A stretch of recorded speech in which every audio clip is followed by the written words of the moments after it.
রান্না শুরু করছি শাওন পাকশালা কবিতার ছন্দে। ভিডিও দেখে রান্না করুন মনের আনন্দে। নমস্কার বন্ধুরা, শাওন পাকশালাতে সবাইকে স্বাগত জানাই। আজকে আমি বানাবো সয়া রুই। তার জন্য তো রুই মাছ লাগছেই। আমি এখানে 3 পিস রুই মাছটাকে ভালো মতো করে ধুয়ে বাটিতে নিয়ে নিয়েছি। রান্নার জন্য আর যা যা ইনগ্রিডিয়েন্টস লাগছে সেটা হচ্ছে, আমি এখানে আলু নিয়েছি। আলুটাকে ডুমো ডুমো করে কেটে নিয়ে ভালো মতো করে ধুয়ে নিয়েছি। আপনারা যদি আলু না দিতে চান তাহলে আপনারা নাও দিতে পারেন। এখানে নিয়েছি সয়াবিনটাকে সেদ্ধ করে নিয়ে মিহি পেস্ট করে তৈরি করে নিয়েছি। এখানে নিয়েছি পেঁয়াজ, রসুন, আদা, কাঁচা লঙ্কা আর চারমগজ বাটা। এখানে একটা তেজপাতা নিয়েছি, সাদা জিরে নিয়েছি, 2টো শুকনো লঙ্কা নিয়েছি। আমি গোটা কাঁচা লঙ্কা নেইনি, যেহেতু কাঁচা লঙ্কা পেস্ট দিচ্ছি সেই জন্য আমি কাঁচা লঙ্কা আর আলাদা করে নেইনি। এখন আমি রান্নাটা করে নেব। সয়ারি করার জন্য মাছটাকে প্রথমে তো ভেজে নিতে হবে। তার জন্য মাছের মধ্যে আমি দিয়ে দিচ্ছি পরিমাণ মতো লবণ, হলুদের গুঁড়ো দিচ্ছি, ঝাল লঙ্কার গুঁড়ো একটু, এখানে দিয়ে দিচ্ছি একটু কাঁচা সর্ষের তেল।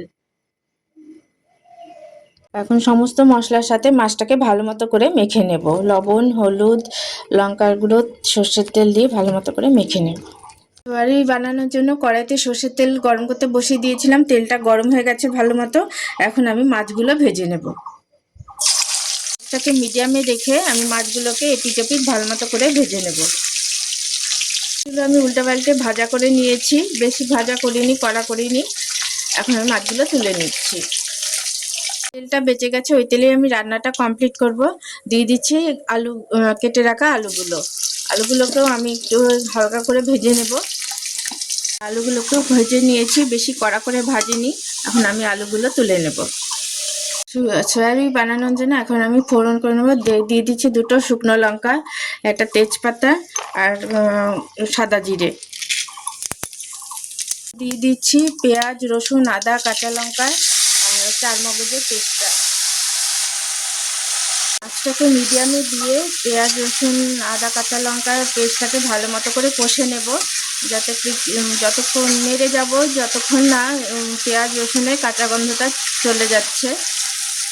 দিচ্ছি সয়াবিন পেস্ট, দিচ্ছি কিছু গুঁড়ো মশলা। প্রথমে দিয়ে দিচ্ছি হলুদ গুঁড়ো, দিয়ে দিচ্ছি জিরের গুঁড়ো, দিয়ে দিচ্ছি ধনিয়ার গুঁড়ো, ঝাল লঙ্কার গুঁড়োটা, দিয়ে দিচ্ছি কাশ্মীরি লঙ্কার গুঁড়ো। ঝাল লঙ্কার গুঁড়োটা অপশনাল, আপনারা চাইলে দিতেও পারেন, নইলে স্কিপ করেও যেতে পারেন। সমস্ত গুঁড়ো মশলা কিন্তু হাফ চামচ করে দিয়েছি। এখন আমি সমস্ত গুঁড়ো মশলার সাথে পেঁয়াজ রসুনটা ভালো মতো করে কষে নেব। এটা খেতে অসাধারণ লাগে। সাদা ভাত হোক, পোলাও বা ফ্রাইড রাইস, যেটাই সাথে খান না কেন খেতে অসাধারণ লাগে। তবে ফ্রাইড রাইস আর পোলাও এগুলোর সাথে খেলে পরে আলুটা আপনারা স্কিপ করে যাবেন। দিচ্ছি টক দই, রুম টেম্পারেচারে থাকা টক দইটাই আমি দিচ্ছি। টক দইটার সাথে আঁচটাকে একদম লোতে করে দিয়ে ভালো মতো করে আমি সমস্ত মশলার সাথে মিশিয়ে নেব। দিচ্ছি পরিমাণ মতো লবণ, দিয়ে দিচ্ছি ভেজে রাখা আলুর টুকরোগুলো। সমস্ত মশলার সাথে আলুটার সাথে ভালো মতো করে কষে নেব। আমি আলুর সাথে সমস্ত মশলার সাথে ভালো মতো করে কষে নিয়েছি।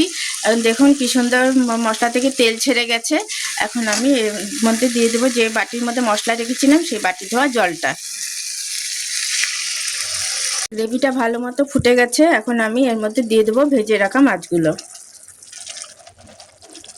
মাছগুলো ডুবিয়ে ডুবিয়ে দেব, যাতে সমস্ত মশলা লবণ মাছটার ভেতরে ঢুকে যায়। দিয়ে দিচ্ছি গরম মশলার গুঁড়ো, দিয়ে দিচ্ছি ঘি।